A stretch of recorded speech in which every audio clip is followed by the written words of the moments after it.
కీర్తనలు 99వ అధ్యాయం 9వ వచనం చదువుదాం. మన దేవుడైన యెహోవా పరిశుద్ధుడు, మన దేవుడైన యెహోవాను ఘనపరచుడి, ఆయన పరిశుద్ధ పర్వతము ఎదుట సాగిలపడుడి. దేవుడి చిన్న వాక్యమును దీవించును. ప్రభు సన్నిధిలో చేరిన మనమందరం అటు చూడక ప్రార్థిస్తూ ప్రభువుని స్తుతిస్తూ కొనియాడుతూ ఆయన బిడ్డలుగా కొనసాగుదాం అని ప్రార్థిస్తుండగా మన మధ్యలో ఉన్న మాజీ పరిచారకుడు హనుమంతు గారు మన ప్రార్థన నడిపిస్తారు.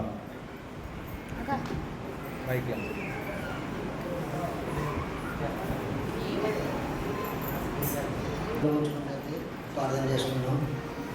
మమ్మల్ని మిక్కులుగా ప్రేమించిన ప్రియపూర్వక తండ్రి యేసయ్య, ఎంతో పాటల ద్వారా సంగీతం ద్వారా నేను తండ్రి మీ బంగారు నమస్కారం తండ్రి. అయ్యగారు చెప్పిన వాక్యము శబ్దాలు నేనని ప్రభు మీ చిత్తంలో మీ బంగారు నమస్కారం తండ్రి. ఆరోగ్యంతో ఎంతమంది ఉన్నారు తండ్రి, అంతమంది జీవితం కాపాడు తండ్రి. ప్రభు యేసయ్య, సంతానం లేక ఎంతమంది ఉన్నారు తండ్రి, అంతమందికి సంతానం లేకపోతే బాధపడుతున్నారు తండ్రి.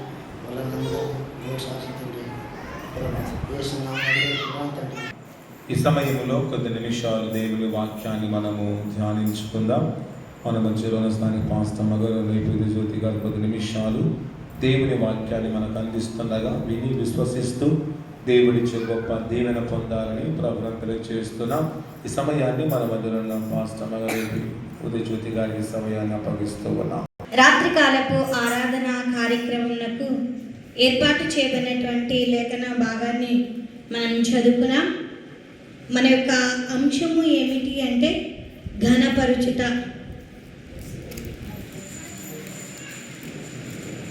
ఎలా దేవుణ్ణి ఘనపరచాలి, దేవుని ఘనపరచుట వలన ఎప్పుడు దేవునికి ఘనత కలుగుతూ ఉందో కొద్ది నిమిషాలు మాత్రమే దేవుని యొక్క వాక్యాన్ని మనం ధ్యానించుకుందాం. అందుకోసమే చదువుకున్న లేఖనములలో మనము జ్ఞాపకం చేసుకున్నట్లయితే కీర్తనల గ్రంథము 99వ సంకీర్తన 9వ వచనాన్ని మరొకసారి చదువుకుందాం. మన దేవుడైన యెహోవా పరిశుద్ధుడు, మన దేవుడైన యెహోవా పరిశుద్ధుడు, మన దేవుడైన యెహోవాను ఘనపరచుడి, ఆయన పరిశుద్ధ పర్వతము ఎదుట సాగిలపడుడి. చాలండి.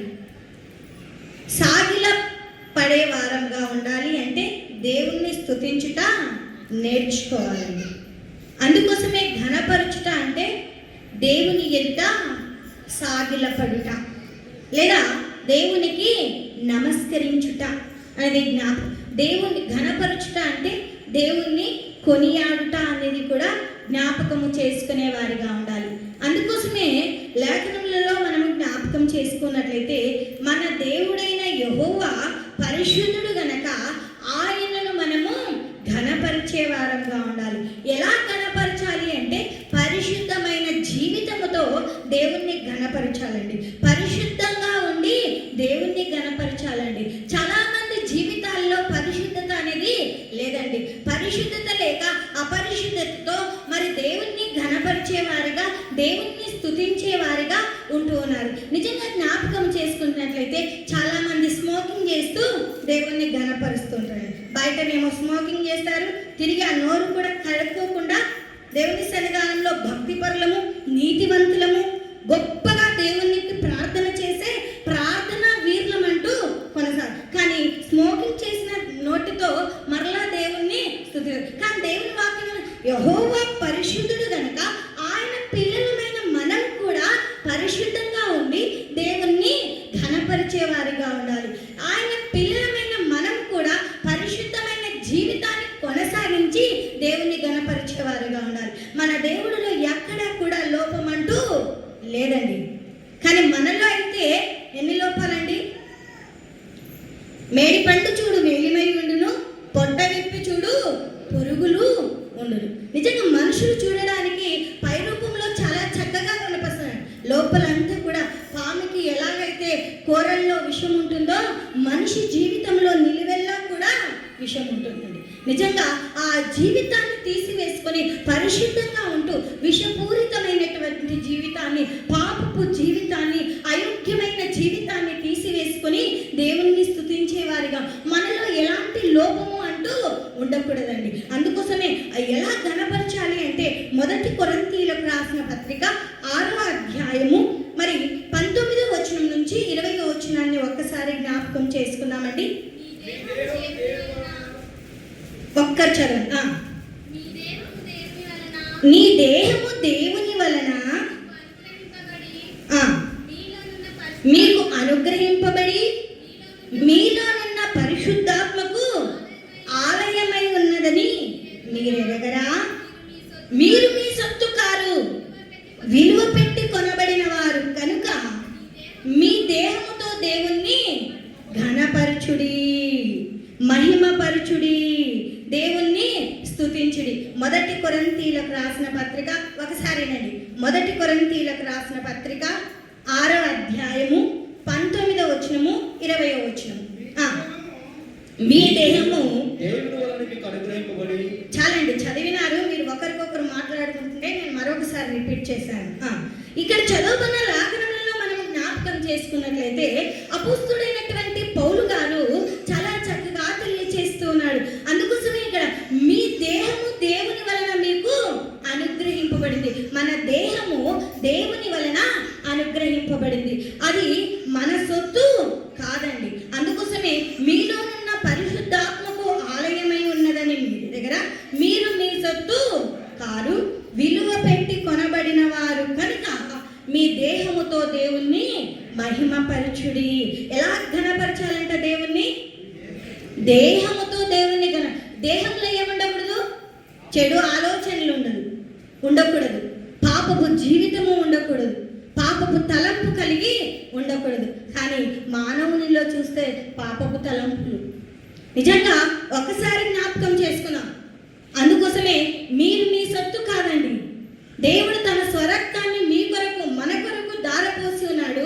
మనల్ని తన స్వరక్తాన్ని పెట్టి కొన్నాడు కనుక ఆయన బిడలమైన మనము మన దేహములతో దేవుణ్ణి ఘనపరిచే వారంగా ఉండాలి. విలువ పెట్టిన కొనబడిన వారు కనుక మీ దేహముతో దేవుణ్ణి మహిమపరచుడి అని లేఖనములలోనే మనం చూస్తున్నాం. దేవుణ్ణి ఎలా ఘనపరచాలి, ఎలా మహిమపరచాలి అంటే దేహముతో దేవుణ్ణి మహిమపరిచే వారిగా ఉండాలి, దేహముతో దేవుణ్ణి ఘనపరిచే వారంగా ఉండాలి. ఇంతకాలము దేహముతో దేవుణ్ణి ఘనపరిచి నోటితైతే దేవుణ్ణి స్తుతిస్తూ ఉంటారండి.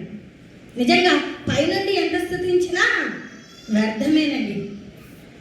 పరిశుద్ధాత్మం, అందుకోసమే ఇక్కడ చాలా చక్కగా పరిశుద్ధాత్మకు ఆలయమై ఉన్నదని మీరెరగరా? మన దేహము పరిశుద్ధాత్మకు ఆలయమై ఉన్నదని మీరెరగరా?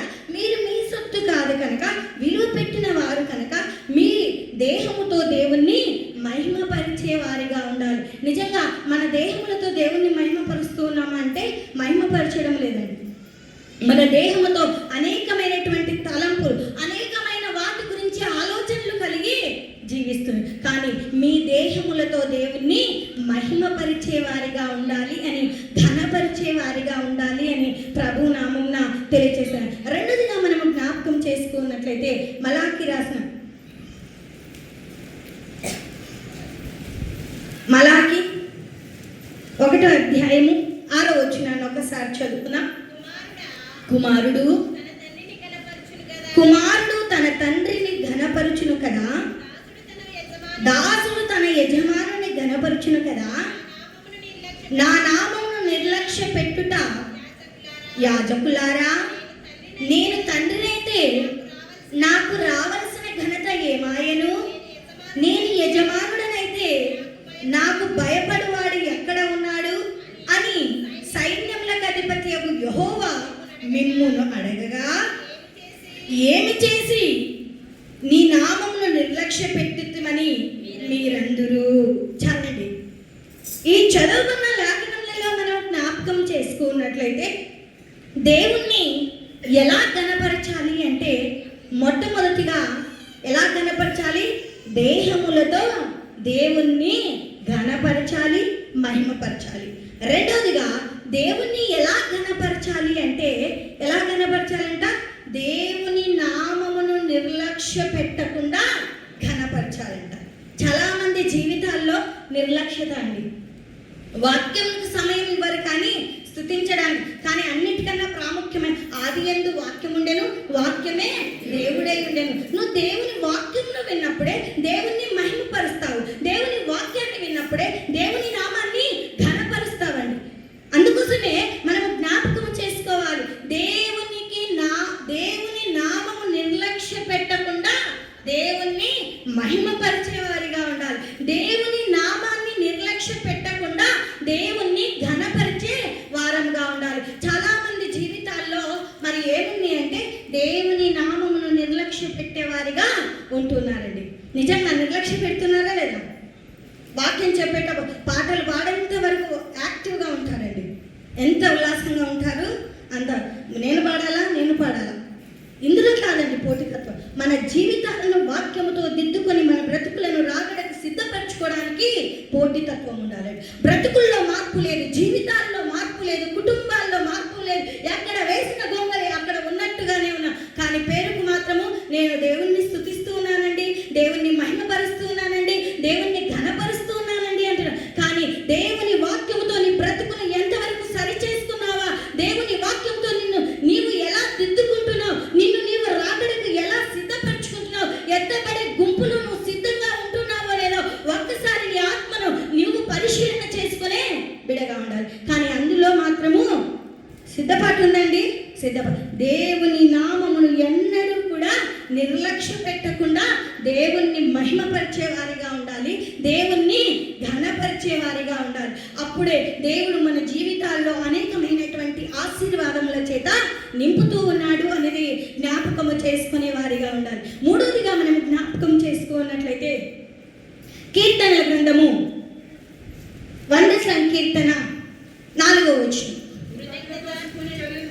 కృతజ్ఞతాస్తుతులు చెల్లించుచు ఆయన గుమ్మములో ప్రవేశించుడి, కీర్తనలు పాడుచు ఆయన ఆవరణంలో ప్రవేశించుడి, ఆయనను స్తుతించుడి, ఆయన నామమును ఘనపరచుడి. చాలా ఈ చదువుకున్న లేఖనములలో మనం జ్ఞాపకం చేసుకున్నట్లయితే దేవుణ్ణి ఎలా ఘనపరచాలి అంటే, ఎలా ఘనపరచాలంట? కృతజ్ఞతార్పణలు చెల్లించుచు ఆయన గుమ్మములో ప్రవేశించుడి, కీర్తనలు పాడుచు ఆయన ఆవరణంలో ప్రవేశించుడి, ఆయన్ను స్తుతించుడి, ఆయన నామమును ఘనపరచుడి. దేవుణ్ణి స్తుతించాలి. దేవుని నామాన్ని కూడా నువ్వు ఎంత స్తుతిస్తున్నావో దేవుని నామాన్ని కూడా అంతగా ఘనపరిచే వారిగా ఉండాలి. దేవుని సన్నిధానంలో ఉన్నాం కానీ దేవుని వాక్యమును వినకుండా ఎప్పుడూ కూడా మన ధ్యాస ఇంకొక రాగానే ఉంటుందండి. నిజంగా దేవుని సన్నిధానంలో ఉన్నప్పుడు మన హృదయము, మన ఆలోచనలు, మన శరీరం అంతా కూడా ఆయన వాక్యము మీద మాత్రమే నిమగ్నమై ఉండాలండి. ఉందా? ఒకసారి జ్ఞాపకం చేసుకుందాం. వాక్యము ఎలాంటిది అంటే రెండంచుల ఖడ్గము లాంటిదండి. అది ఎటు నుంచి అయినా కూడా నిన్ను నరుకుతూ ఉందండి, నిన్ను తెంచుతూ ఉందండి, సూటిగా నీతో మాట్లాడుతూ ఉందండి. వాక్యం ఎలా మాట్లాడుతుందంట? సూటిగా మనతో మాట్లాడు. అయ్యో వాక్యము నా గురించి చెప్పినారు, నా గురించి చెప్పింది అని మనం అనుకోకూడదండి. ఇది నా వాక్యము. దేవుడు మనతో మాట్లాడాడంటే మన బ్రతుకులను సరి చేసుకోవడానికి, మన జీవితాలను మార్చుకోవడానికి, రాకడకు మనం సిద్ధపడడానికి, ఎత్తబడే గుంపులో మనం ఉండడానికి. నువ్వు ఇంకా ఇంతగా వాక్యము నిన్ను సూటిగా దేవుడు నీతో మాట్లాడుతుంటే కూడా నీలో ఎలాంటి మార్పు లేదంటే నీ బ్రతుకు శుద్ధ దండగా అనేది జ్ఞాపకము చేసుకునే వారిగా ఉండాలి. అందుకోసమే ఈ చదువుకున్న లేఖనంలో మనం జ్ఞాపకం చేసుకున్నట్లయితే ఆయనను స్తుతించుడి, ఆయన నామమును ఘనపరచుడి. దేవుని స్తుతించాలి, దేవుని నామమును ఘనపరచేవారు. ఎలా అంటే స్తుతులు చెల్లించుచు దేవుణ్ణి ఘనపరిచేవారిగా ఉండాలి. స్తుతులు చెల్లించుచు దేవుణ్ణి మహిమపరిచే వారంగా ఉండాలి. నిజంగా మన ప్రార్థన తిరిగి మన యొద్దకు చేరుతుందండి. దేవునికి మొరపెడితే తిరిగి దేవుడు నీకు ఉత్తరిస్తాడు. మనము చేసే స్తుతి మాత్రము దేవుని పాదముల చెంత ఉండిపోతుంది. నిజంగా నువ్వు స్తుతి ఆరాధన అంటే చాలా మంది జీవితాల్లో ఏమీ మార్పు లేదండి. నిజంగా ఏంటబ్బా ఇలా అంటుంటారు కదా. నిజంగా స్తుతి చాలా ప్రాముఖ్యమండి. స్తుతి చేసే మనస్సు కూడా దేవునికి ఇష్టమండి. స్తుతి ఆరాధన అంటే చాలా మంది జీవితాల్లో ఏంటబ్బా ఏంటి ఎంతసేపు అంతసేపు అంటున్నారు. కానీ అది కాదండి. స్తుతి ఆరాధనలో నువ్వు ఎంతవరకు నిమగ్నమై ఉంటావో దేవుడు నిన్ను దర్శించి తన ఆత్మ చేత నిన్ను నింపుతాడండి. కానీ స్తుతి ఆరాధనలో చాలా మంది ఏం చేస్తుంటారంటే కళ్ళు తెరిచి వారి వైపు వీరి వైపు చూస్తారు. కానీ స్తుతి ఆరాధన కళ్ళు మూసుకొని దేవుని స్తుతిస్తూ ఆరాధిస్తూ దేవుని నామాన్ని గొప్ప చేసినప్పుడు ఆయన నిన్ను తన ఆత్మ చేత నింపుతాడండి.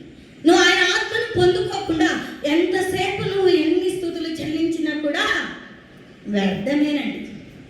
అందుకోసమే దేవుణ్ణి ఎలా ఘనపరచాలి అంటే స్తుతులు చెల్లించుచు దేవుణ్ణి ఘనపరిచే వారంగా ఉండాలి అని ప్రభు నామమున తెలియజేస్తూ ఉంటున్నాను. మరి 4వదిగా జ్ఞాపకం చేసుకున్నట్లయితే దేవుణ్ణి ఎలా ఘనపరచాలి అంటే కీర్తనల గ్రంథము 69వ సంకీర్తన 30వ వచనాన్ని ఒక్కసారి చదువుకుందాం.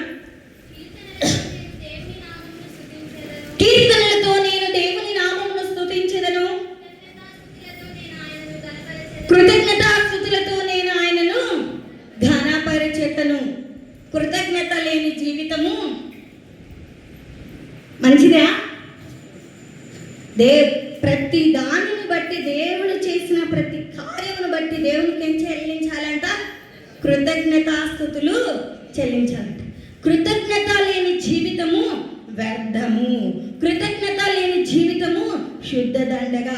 కృతజ్ఞత లేని జీవితము చచ్చిన శవము లాంటిది అనేది జ్ఞాపకము చేసుకునే వారిగా ఉండాలి. అందుకోసమే మనమందరము కూడా కృతజ్ఞతాస్తుతులతో దేవుణ్ణి ఘనపరిచే వారిగా ఉండాలి. కృతజ్ఞతాస్తుతులతో దేవుణ్ణి మహిమపరిచే వారిగా ఉండాలి అని ప్రభు నామమున తెలిచే. కీర్తనలతో నేను దేవుని నామమును స్తుతించెదను, కృతజ్ఞతాస్తుతులతో నేను ఆయనను ఘనపరిచెదను.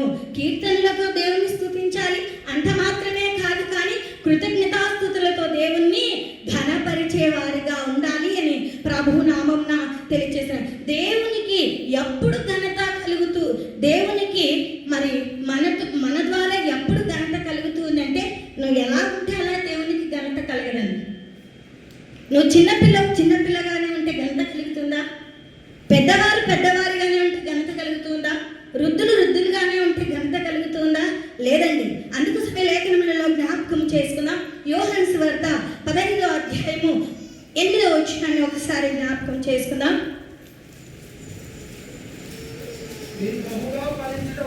మీరు బహుగా ఫలించుట వలన మీ తండ్రి మహిమపరచబడును, ఇందువలన మీరు నా శిష్యులగుదురు. చాలు. ఈ చదువుకున్న లేఖనములలో మనము జ్ఞాపకం చేసుకున్నట్లయితే దేవునికి ఎప్పుడు ఘనత కలుగుతుంది నీ వలన అంటే నువ్వు ఫలించినప్పుడు, నువ్వు అభివృద్ధి చెందినప్పుడు, నువ్వు ఆశీర్వదింపబడినప్పుడు, నువ్వు దీవింపబడినప్పుడు, నువ్వు అనేకులకు ఆదర్శంగా ఉన్నప్పుడు, నువ్వు ఫలించినప్పుడు దేవునికి ఘనత కలుగుతుందండి. నువ్వు ఫలించకుండా, నువ్వు ఆశీర్వదించకుండా, నువ్వు దీవింపబడకుండా, నువ్వు ఎక్కడ ఉన్నట్లు అక్కడ ఉంటే, మార్పు అనేది నీలో లేకపోతే దేవునికి ఘనత కలగదండి. కలుగుతుందా? నీలో మార్పు రావాలండి. మారే మనసు దేవునికి ఇచ్చినప్పుడు, నువ్వు ఫలించినప్పుడు, నీ పాపపు జీవితాన్ని తీసివేసుకొని నువ్వు దేవునిలో ఎదిగినప్పుడే దేవునికి ఘనత వస్తుందండి. అప్పుడే దేవుని నామమునకు ఘనత కలుగుతుంది. ఇంకా నువ్వు పాపపు జీవితంలో ఉండి దేవుని స్తుతిస్తే నీ వలన దేవునికి ఘనత రాదు, కానీ అవమానమే కలుగుతుంది. నీ బ్రతుకును మార్చుకున్నప్పుడు, నీ పాపపు జీవితాన్ని మార్చుకున్నప్పుడు, నీ అంధకార స్థితిని తొలగించుకున్నప్పుడు, నీలో ఉన్నటువంటి చీకటి శక్తులన్నిటిని నువ్వు తీసివేసుకున్నప్పుడు దేవునికి నీ ద్వారా మహిమ కలుగుతుంది అనేది జ్ఞాపకము చేసుకునే వారిగా ఉండాలి. అందుకోసమే మనము జ్ఞాపకం చేసుకున్నట్లయితే దేవునికి ఎప్పుడు ఘనత కలుగుతుందంటే మొట్టమొదటిగా ఎలా ఘనపరచాలి అనేది 4 విషయాలను మనం చూసుకున్నాం. తర్వాత దేవునికి ఎప్పుడు ఘనత కలుగుతుందంటే నువ్వు ఫలించినప్పుడు, నువ్వు అభివృద్ధి చెందినప్పుడు, నువ్వు ఆశీర్వదించినప్పుడు, నువ్వు హెచ్చించబడినప్పుడు, నువ్వు అనేకులకు ఆదర్శంగా ఉన్నప్పుడు నీ వలన దేవుని నామమునకు ఏం కలుగుతుందండి? అవమానమా? ఘనత కలుగుతుంది. ఎలా ఉన్నవారో ఎలా మారారో చూడండి. కానీ మన బ్రతుకుల్లో ఇంకా రంకుల శాఖలు పోలేదండి. పోయాయా? ఇంకా అక్కడ మాటలు ఇక్కడ తంటాలు పెట్టే శాస్త్రాలే మనలో. వాటిని తీసివేసుకున్నాం, ఆ గిల్లల్ని తీసివేసుకున్నాం, ఏమంటారు ఆ యొక్క మాటలను ఈ నరణ్య నాలుకంట ఎన్నైనా మాట్లాడుతున్నాడు. కానీ జీవితాన్ని బ్రతుకును మాత్రము మార్చుకోవాలి. అందుకోసమే మన పెదవులను, మన నాలుకను, మన నోటిని మన ఆధీనంలో ఉంచుకొని, ప్రభువా ఈ దినము నేను ఎవరితో ఎలా మాట్లాడాలో, నీ నామమునకు ఎప్పుడు నేను మహిమ తెచ్చే బిడ్డగా ఉంటానో, నేను నీలో ఫలించుటకు నాకు నేర్పు. ఒక్క దినం కూడా ప్రార్థించను, కానీ ఏం చేశాడు? ప్రభువా నన్ను ఆశీర్వదించేయ, నన్ను దీవించేయ, నన్ను హెచ్చించేయ, నా రాకపోకల్లో ఇది కాదండి. నువ్వు అన్నిట్లో నీ క్యారెక్టర్ను సరి చేసుకున్నప్పుడు నువ్వు ఖచ్చితంగా ఫలిస్తావు, దేవుని వలన ఆశీర్వాదం పొందుతావు. అందుకోసమే దేవునికి ఎప్పుడు ఘనత కలుగుతుందంట? మనము ఫలించినప్పుడు దేవునికి ఘనత కలుగుతుంది. రెండవదిగా మనము జ్ఞాపకం చేసుకున్నట్లయితే మత్తయి సువార్త 5వ అధ్యాయము 16వ వచనాన్ని ఒకసారి జ్ఞాపకం చేసుకుందాం.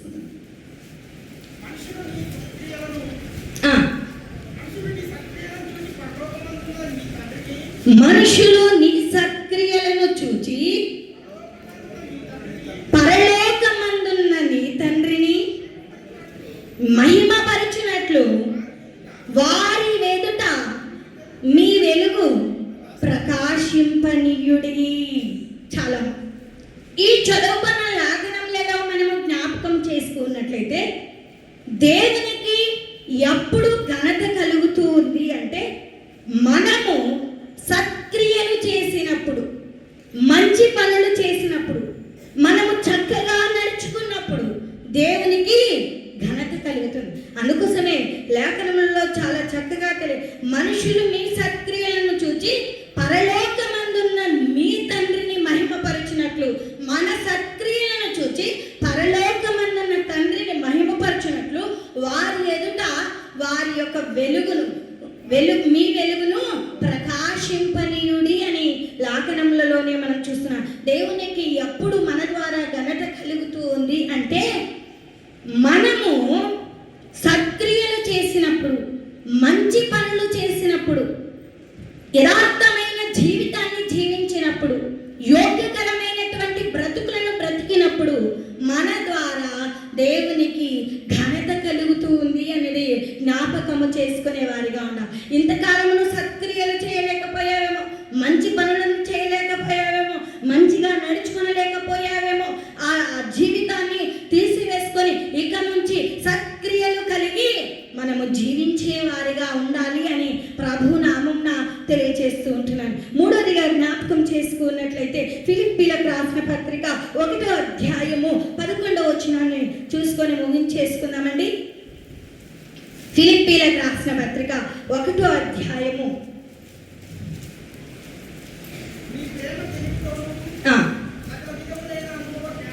మీ ప్రేమ తెలివితోను సకల విధములైన అనుభవ జ్ఞానముతోను కూడినదై అంతకంతకు అభివృద్ధి పొందవలననియు, ఇందువలన దేవునికి మహిమయు స్తోత్రమును కలుగునట్లు మీరు యేసుక్రీస్తు వలన నీతి ఫలములతో నిండుకొనిన వారై క్రీస్తు దినమునకు నిష్కపటులను నిర్దోషులను కావాలనని ప్రార్థించుచున్నాను. చాలండి. ఈ చదువుకున్న లేఖనంలో మనం జ్ఞాపకం చేసుకున్నట్లయితే దేవునికి మన ద్వారా ఎప్పుడు ఘనత కలుగుతుందంటండి. చదివామా లేఖనాన్ని? ఎప్పుడు ఘనత కలుగుతుంది? తలలు ఊపకూడదండి, అవునా? పూర్వకాలంలో గంగరేట్ దాటలు ఉన్నాయా? ఏం చెప్తారండి? అమ్మా నీ పుట్టింటోళ్ళు వచ్చారంటే ఆ గంగరేట్ ఏం చేస్తుందంట? తల ఊపుతుందంట. నిజంగా మనం కూడా చూసామంటే దేవుడు మనకు చక్కటి స్వరాన్ని ఇచ్చాడండి. ఫిలిప్పీలకు రాసిన పత్రిక 1వ అధ్యాయము 11వ వచనం. ఏంటితో? దేవునికి ఎప్పుడు కలుగుతుందంట? ప్రేమతోనూ తెలివితోనూ నడిచినప్పుడు దేవునికి ఘనత కలుగుతుందంట. నువ్వు ప్రేమతో నడవాలి, కానీ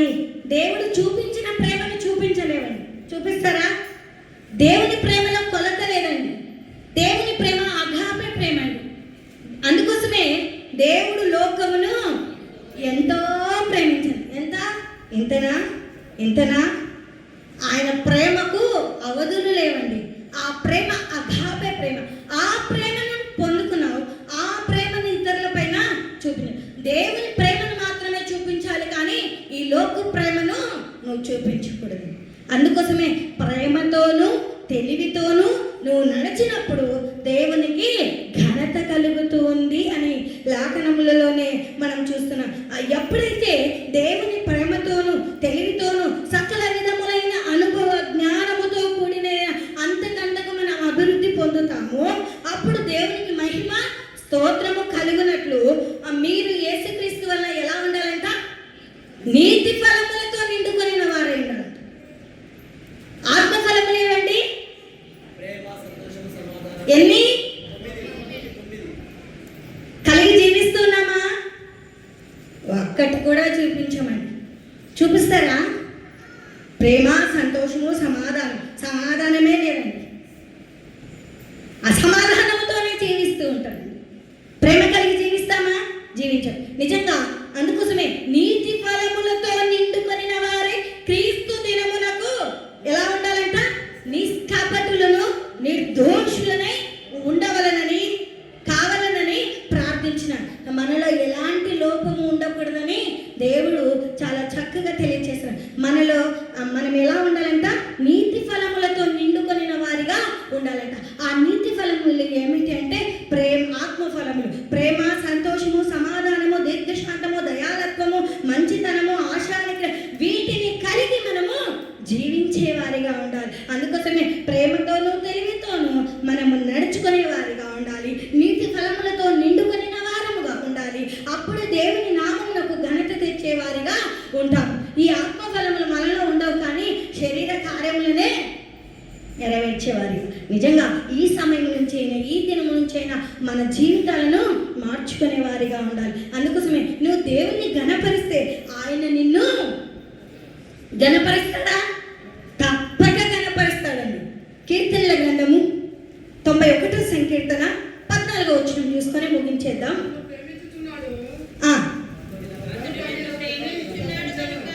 ఒక్కరు చదవండి.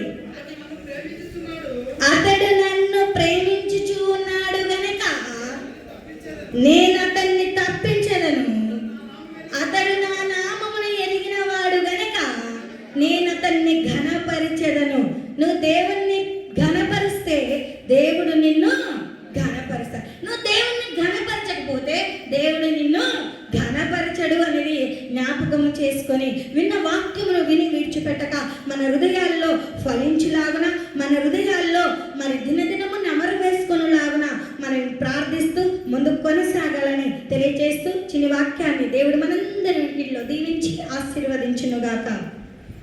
క్రీస్తునందు ప్రియమైన దేవుని బిడ్డలారా, విన్న వాక్యాన్ని వినిపించినట్లుగా ప్రభు సన్నిధిలో మనమందరము ప్రార్థన చేసుకుందాం. అందరి తల వంచి ఉండగా ప్రార్థన చేసుకొని దేవుడిచ్చే శ్రేష్టమైన తన కృప, తన కాపుదల, తన సన్నిధి కాంతి సమయంలో పొందుకొని ప్రార్థిస్తుండగా మన మధ్యలో ఉన్న లతమ్మ గారు మన ప్రార్థన నడిపిస్తారు. ప్రేమించిన మా ప్రియ పరలోక తండ్రి, నీ ఘనమైన పాదములకు స్థుతులు స్తోత్రములు ప్రభువా. తండ్రి, దీవించండి, ఆశీర్వదించండి. మీ కృపలో మీరు ఎంత ప్రయత్నం దాచుకున్నాను తండ్రి. మిమ్మల్ని ఇంతవరకు పాఠం ద్వారా మేము స్థుతించాము నాయన. ఇదో తండ్రి, మీ దాసరాలు నిలబడి చక్కటి వాక్యము ఘనపరచుట అనే వాక్యము మాకు గుర్తించారు నాయన. ఇదిగో మా దేవునితో నిన్ను ఘనపరచుటకు మాకు సహాయం దయచేయండి. మీ నామమున